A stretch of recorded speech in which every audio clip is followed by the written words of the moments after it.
પ્રધાનમંત્રી ટીબી મુક્ત ભારત અંતર્ગત જાફરાબાદ તાલુકાના તમામ ટીબી પેશન્ટને સામૂહિક આરોગ્ય કેન્દ્ર જાફરાબાદ ખાતે પોષણયુક્ત આહાર કીટ વિતરણ કરાયું હતું. UltraTech cement limited unit Narmada cement જાફરાબાદના unit head Rajesh Anandji FH Vikas વર્માજીના માર્ગદર્શન હેઠળ પ્રધાનમંત્રી ટીબી મુક્ત ભારત ક્ષયરોગના દર્દીઓને દર મહિને ન્યુટ્રિશન કીટ આપવામાં આવે છે.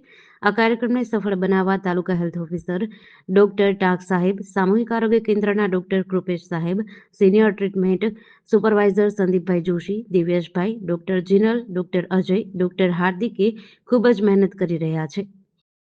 મારું નામ લાલજી ગુજ્જર છે. હું Narmada cement UltraTech cement limited unit Narmada cement Jafrabad વર્ગ તરફથી આજે આ કાર્યક્રમમાં હાજર રહ્યો છે.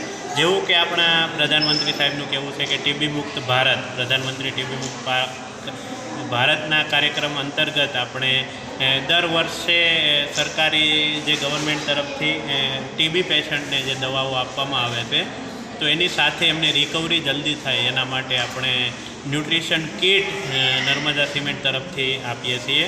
ગયા વર્ષે પણ આપણે દર મહિને 121 દર્દીઓને કીટ આપેલી હતી અને આ વર્ષે પણ આપણે છેલ્લા 4 મહિનાથી 74 દર્દીઓને દર મહિને ન્યુટ્રિશન કીટ આપીએ કે જેનાથી તેઓ ન્યુટ્રિશન મેળવી અને જલ્દી રિકવર થઈ અને પોતાના કામે જલ્દી લાગી શકે એ સાથે આ કાર્યક્રમનું આયોજન કરવામાં આવી રહ્યું છે.